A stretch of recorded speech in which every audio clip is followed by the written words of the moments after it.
எரேமியா தீர்க்கதரிசியின் புஸ்தகம் 30ஆம் அதிகாரம் 8ஆம் வசனத்திலிருந்து, அந்நாளில் நான் அவன் நுகத்தை உன் கழுத்தின் மேல் இராதபடிக்கு உடைத்து உன் கட்டுகளை அறுப்பேன் என்று சேனைகளின் கர்த்தர் சொல்லுகிறார்.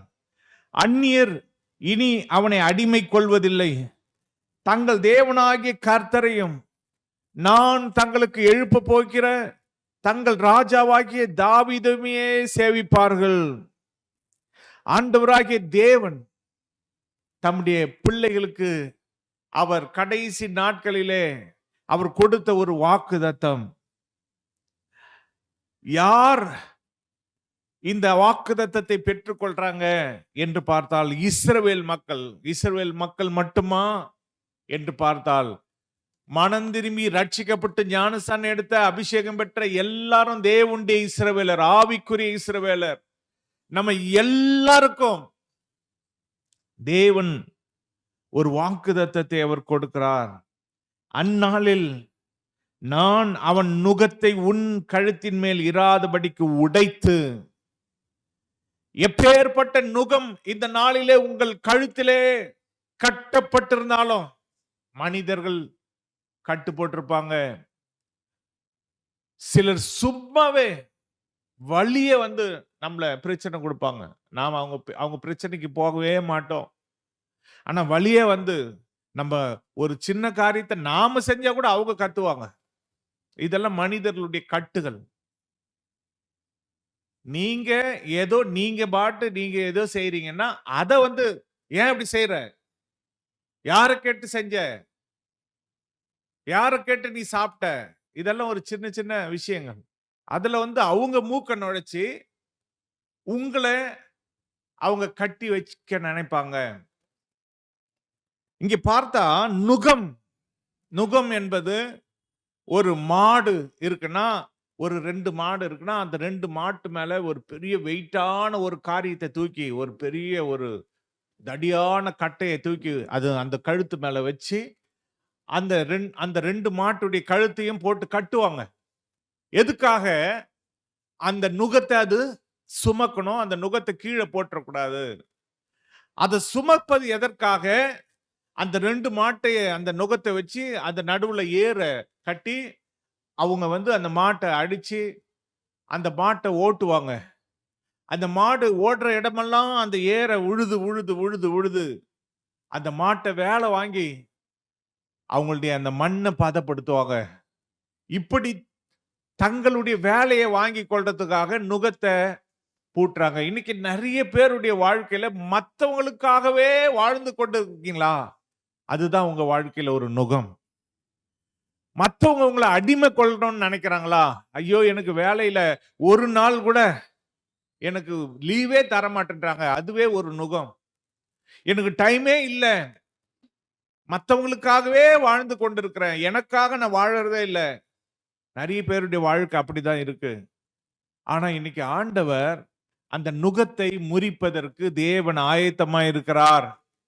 இவ்வளவு நாள் பட்ட பாடுகள் போதும், இவ்வளவு நாள் பட்ட பிரச்சனைகள் போதும், நீ சுமந்த நுகம் போதும்.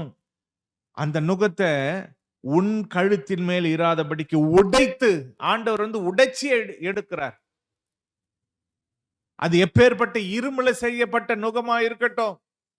எரேமியா தீர்க்கதரிசி வாழ்ந்த காலத்துல எரேமியா தீர்க்கதரிசி ஒரு நுகத்தை கட்டையில மரத்துல செஞ்சு தன் கழுத்துல மாட்டி, இப்படி இஸ்ரவேல் ஜனங்க அடிமை பணத்தனத்துக்கு போவாங்க, அவங்க கழுத்துல நுகம் மாட்டப்படும் என்று சொன்ன பொழுது, அங்க ஒரு பிரதானி வந்து அதை உடைச்சு போட்டு, ஆண்டவர் இப்படி இந்த நுகத்தை உடைப்பார் அப்படின்னு இன்னொருத்த சொல்றான். உடனே திரும்ப எரேமியா தீர்க்கதரிசி இரும்பினாலே நுகத்தை செஞ்சு அதை மாற்றார்.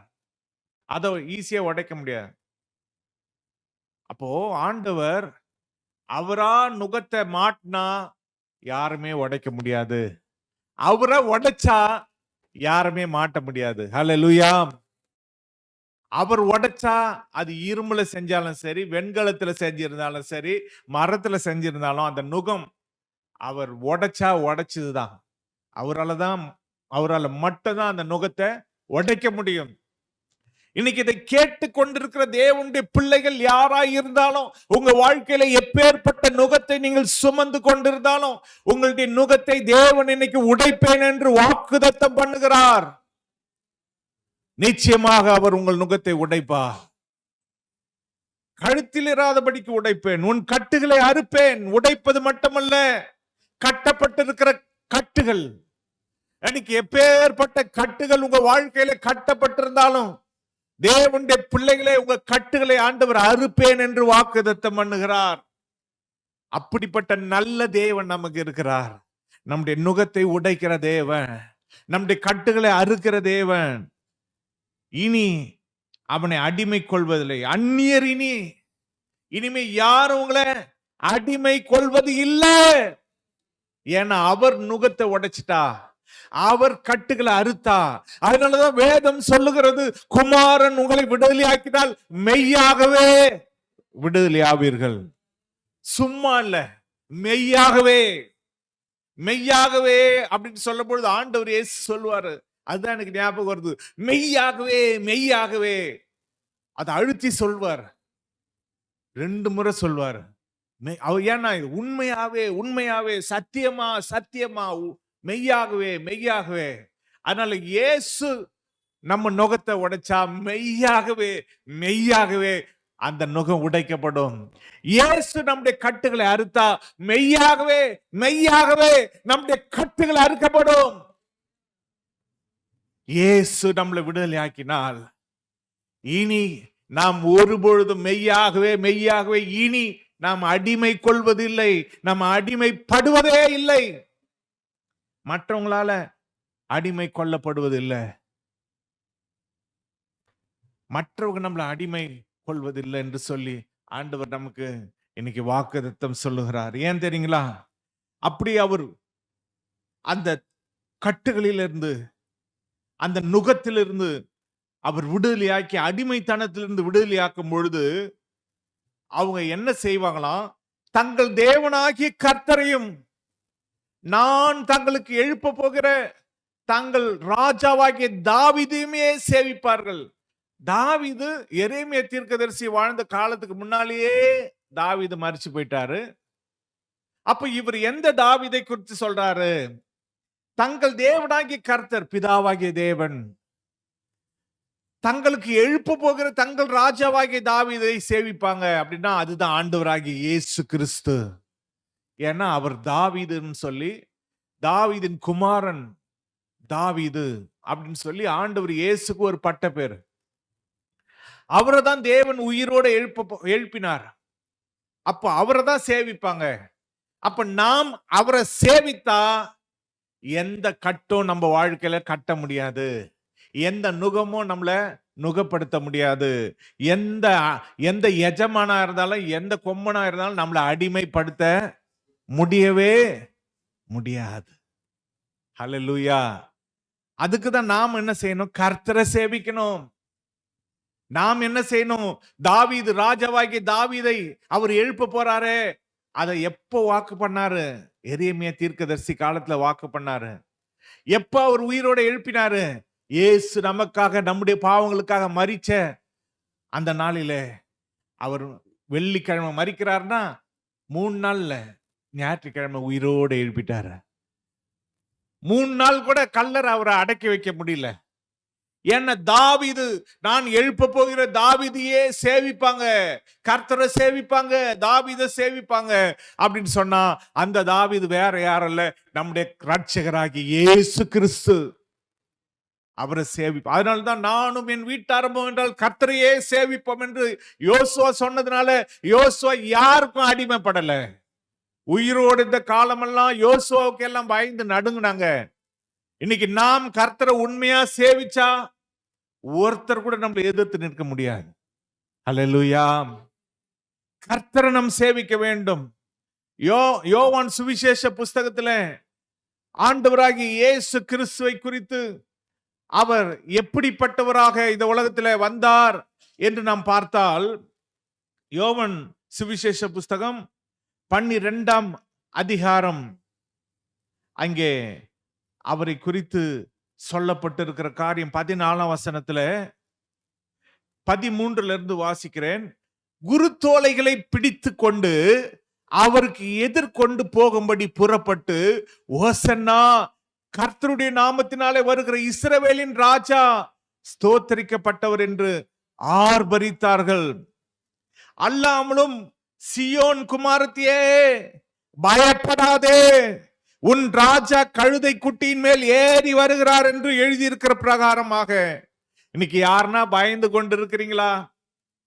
இயேசு ராஜா வந்திருக்கிறார். அவர் சியோன் குமாரத்தியே பயப்படாதே. சியோன் குமாரத்தின்னா ரட்சிக்கப்பட்ட தேவனுடைய பிள்ளைதான் சியோன் குமாரத்தி. உங்களுக்கு பிரச்சனையா? உங்க வாழ்க்கையில போராட்டமா? பயப்படாதீங்க. நம்ம ராஜா இயேசு ராஜா வந்துட்டாரு. இந்த உலகத்துல எந்த ஆட்சி வந்தாலும் பரவாயில்ல, யார் ஜெயிச்சாலும் பரவாயில்ல, யார் தோத்தாலும் பரவாயில்ல, நமக்கு மட்டும் இயேசு ராஜா இருக்கிறாரு. ஹல்லேலூயா. அதனால சியோன் குமாரத்தியே பயப்படாதே, உன் ராஜா கழுதை குட்டியின் மேல் ஏறி வருகிறார் என்று எழுதி இருக்கிற பிரகாரமாக இயேசு ஒரு கழுதை குட்டி கண்டு அதன் மேல் ஏறி போனார். எருசலேமை நோக்கி போறாரு. எல்லாரும் இஸ்ரவேலின் ராஜா ஸ்தோத்தரிக்கப்பட்டவர் என்று ஆர்ப்பரித்தாங்க. இன்னைக்கு உலகம் எங்கும் குரு தோலை பிடிச்சு கொண்டு கிறிஸ்தவர்கள், தேவனுடைய பிள்ளைகள் ஏன் இந்த நாளிலே பவனியாக போறாங்க அப்படின்னு சொன்னா, இயேசு எருசலேமுக்கு ஒரு கழுதை மேல ஏறி பவனியா போன ஒரு நாள் தான் இந்த நாள். இந்த நாள்ல தான் இயேசு எருசலேமுக்கு கழுதை மேல ஏறி பவனியா போனாரு. இந்த நாள்ல தான் ஜனங்கள்லாம் குருத்தோலையை பிடிச்சு ஓசனா ஓசனா என்று சொல்லி ஆண்டவர் துதிச்சு அவரை ஸ்தோத்தரிச்சு அவரை ஆர்ப்பரிச்சாங்க, அவரை கொண்டாடினாங்க. ரோடு ரோடா அவர் போற வழியெல்லாம் வஸ்திரங்களை கீழே போட்டு, துணிமணிகளை போட்டு, மரக்கிளைகளை போட்டு இயேசுவை கனப்படுத்தினாங்க. இந்த நாள்ல இயேசுவை கனப்படுத்தினாங்க. ஏன்னா அவர் ராஜா. அந்த ஒரு நாள் அவர் ராஜாவா வாழ்ந்து காட்டினார். அதே போல அவர் மரிக்கும் பொழுதும் அவர் ராஜாவாக மரிச்சார். அவர் உயிரோட எழுச்சி இன்னைக்கு ராஜாவாக சிங்காசனத்துல நமக்காக வீற்று கொண்டிருக்கிற இயேசு மகா ராஜா இருக்கும் பொழுது எந்த வியாதி உங்களை கொல்ல முடியும்? எந்த மரணம் உங்களை கொல்ல முடியும்? மரணமே உன் கூர் எங்கே? பாதாளமே உன் ஜெயம் எங்கே? மரணத்தை அப்படியே மென்னு முழுங்கிட்டாரு. அது மாதிரி உங்களை பயங்காட்டி கொண்டிருக்கிற காலகாலமாக எந்த ஒரு மரண பயம் உங்களை பயங்காட்டி கொண்டிருக்கிறதோ அந்த மரணத்தை ஆண்டவர் அப்படியே விழுங்கிட்டாராம். அவர் விழுங்கி அவர் மரிச்சிட்டாருன்னு மரணம் நினைச்சிச்சு. இனிமே அவர் உயிரோடு எழும்ப மாட்டாருன்னு மரணம் நினைச்சிச்சு. ஆனா அதை விழுங்கி அவர் 3ஆம் நாள் உயிரோடு எழுப்பிட்டாரு. பரிசுத்த ஆவியானவர், தேவனுடைய ஆவியானவர் அவரை உயிரோடு எழுப்பினார். பிதாவாகிய தேவன் அவரை உயிரோடு எழுப்பினார். தேவ ஆவி அவருக்குள்ளே இருந்தபடினாலே அவருக்குள்ள ஜீவன், அந்த ஜீவன் அவரை உயிரோடு எழுப்பினது. இன்னைக்கு இயேசு நமக்காக, அவர் மரிச்சு போனவர் அல்ல, பயப்படாதேன்னு சொன்னவர் உயிரோடு இருக்கிறார். பயப்படாதே அப்படின்னு சொன்னவர் ராஜாவாக இருக்கிறார். அதனால நமக்கு என்ன பயம்? அவர் அதிகாரத்துல இருக்கிறார், அவர் பவர்ல இருக்கார். அவர் பவர்ல இருக்கும் பொழுது, அவர் அதிகாரத்துல இருக்கும் பொழுது தேவனுடைய பிள்ளைகள் எந்த காரியத்துக்கும் பயப்பட வேண்டியதில்லை, யாரை பார்த்தும் பயப்பட வேண்டியதில்லை, எந்த பிரச்சனையை பார்த்தும் பயப்பட வேண்டியதில்லை. நாமெல்லாம் பிரச்சனையை பார்த்து பயப்படுற மாதிரி நடிக்க தான் செய்யணும். பயமா இருக்கு பிரச்சனை, அது நம்மள பயங்காட்டிட்டே இருக்கும். அதெல்லாம் நம்ம பார்த்து பயந்துட்டு இருந்தா எப்பவோ போய் சேர்ந்திருப்போம். இன்னைக்கு நம்ம உயிரோடு இருக்கிறோம்னா அதெல்லாம் ஏறி மிதிச்சு தாண்டி நிக்கிறதுனால தான். அது நிற்பதும் நிர்மூலமாகாமல் இருப்போம் தேவனுடைய கிருபை, கிருபை. அதனால எந்த பிரச்சனையை பார்த்து பயப்படாதீங்க. எந்த பிரச்சனையா இருந்தாலும் இயேசு அந்த பிரச்சனையை ஜெயிச்சிட்டாரு. யாரை பார்த்தும் பயப்படாதீங்க. பிசாசியே இயேசு ஜெயிச்சிட்டாரு. பிசாசுடைய தலையை இயேசு நசுக்கினாரு. அதனால பிசாசை பார்த்து பயப்படாதீங்க, எந்த மனுஷனை பார்த்தும் பயப்படாதீங்க, எந்த சூழ்நிலையை பார்த்து பயப்படாதீங்க. எந்த காரியமும் தேவனுடைய பிள்ளையே ஒண்ணுமே செய்ய முடியாது. ஏன்னா நுகத்தை அவர் என்ன பண்ணிட்டாரு? உடைச்சிட்டாரு. நீங்க ஐயோ நான் இனிமே இப்படிதான் இருக்கணும் போல் இருக்குன்னு இது வரைக்கும் நினைச்சிட்டு இருக்கலாம். ஆனா இன்னைக்கு ஆண்டவர் உங்க நுகத்தை உடைக்கிறாரு. ஐயோ நான் இப்படிதான் இருப்பேன் போல் இருக்கு, அந்த கட்டை ஆண்டவர் அறுக்கிறார். இனிமே எந்த மனுஷனும் எந்த கொம்பனா இருந்தாலும் உங்களை என்ன பண்ண முடியாது? அடிமை கொள்ள முடியாது. ஹல்லேலூயா. தைரியமா சொல்லுங்க, யாரும் என்னை அடிமை கொள்ள முடியாது. ஏன்னா ஆண்டவர் கையில இருக்கு ஒவ்வொரு மனுஷனுடைய உயிரும். உங்களை யாராவது பயம் கட்டினா அவங்க வந்து நிக்க முடியுமா உங்களுக்கு முன்னால? சொல்லுங்க, நீங்க யாரு? நீங்க தேவனுடைய பிள்ளை. உங்களை அதனால்தான் ஆண்டவர் சொன்னார், உன்னை தொடுகிறவன் என் கண்ணின் மணியை தொடுகிறான். அப்படிப்பட்ட ஆண்டவர் நம்முடைய ஆண்டவரா இருக்கும் பொழுது எதை பார்த்து பயப்படுறீங்க? யாரை பார்த்து பயப்படுறீங்க? எந்த அடிமைத்தனத்தை பார்த்து நீங்க பயப்படுறீங்க? எந்த அடிமைத்தனமும் உங்களை ஒன்றும் செய்ய முடியாது. ஏன்னா அடிமைத்தனத்தை அவர் மாத்துறாரு, உங்க நுகத்தை அவர் உடைக்கிறாரு, உங்க கட்டுகளை அறுக்கிறாரு. அப்படிப்பட்ட ஆண்டவராகி இயேசு கிறிஸ்து இந்த நாளிலே பவனியாக வந்தார். எருசலேமின் கட்டை அறுப்பதற்காக, எருசலேமுடைய நுகத்தை முறிப்பதற்காக, உடைப்பதற்காக, நீ பயப்படாதே என்று சொல்வதற்காக வந்தார். ஆனால் அந்த எருசலேமோ அவரை ஏற்றுக்கொள்ளவில்லை. ஆனால் இன்றைக்கு அவரை ஏற்றுக்கொண்ட என் ஜனமே, உங்கள் கட்டை அவர் உடைக்கிறார். உங்கள் எல்லா நுகத்தையும் அவர் உடைத்து உங்கள் கட்டுகளை அறுத்து அடிமைத்தனத்திலிருந்து விடுதலையாக்குகிறார். என் தேவன் இஸ்ரவேல் ஜனங்களை எகிப்திலிருந்து, எகிப்து அது இரும்பு,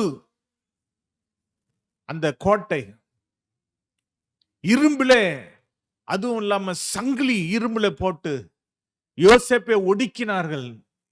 தேவனுடைய ஜனங்களை ஒடுக்கினார்கள். அப்படிப்பட்ட இரும்பு கோட்டையில இருந்தே ஆண்டவர் அவங்க நுகத்தை முறித்து, அவங்க நுகத்தை உடைச்சி, அவங்க கட்டுகளை அறுத்து அந்த இரும்பு கோட்டையிலிருந்து அவங்கள வெளியில கொண்டு வர முடியுமானால், நீங்க பாக்குற இந்த கோட்டெல்லாம் ஒண்ணுமே இல்லை. ஹல்லேலூயா.